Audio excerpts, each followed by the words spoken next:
So WCNC Charlotte's Myles Harris is out and about covering story, the impacts of the heat. He actually got a chance to tag along with Morris Jenkins. You've seen the commercial. I see the commercials every month. Yeah, you know the commercials at home. You know what we're talking about. I bring it up because it's so catchy. Yes. It's so catchy. Yes.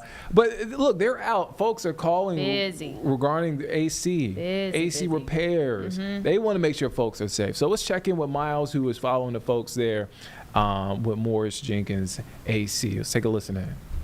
Myles Harris here with WCNC Charlotte. We are in the Huntersville area today, and we're actually following Morris Jenkins as they have some crews out here reacting and responding to some of the AC unit calls when it comes to maintenance. So we actually are following one of the crew members out here as they are just doing a maintenance check on an AC unit in one of the houses in one of the Huntersville areas here. And so getting a chance to talk to their staff to learn more on really what to expect and what people can do when it comes to treating those AC units.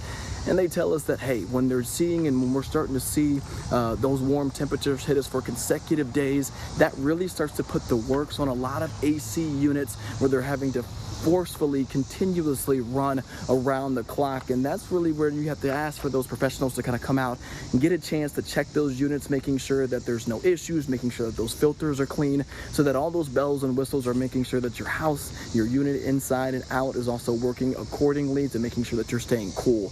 So that's one of the things that you get a chance to kind of keep an eye out for, look out for. And if you're not sure, call a professional, have them come out and check that unit, making sure that that system does work functionally, especially as we are continuously working for what could be the next 5-6 days of temperatures reaching 100 degrees, to making sure that you are beating the heat and staying cool.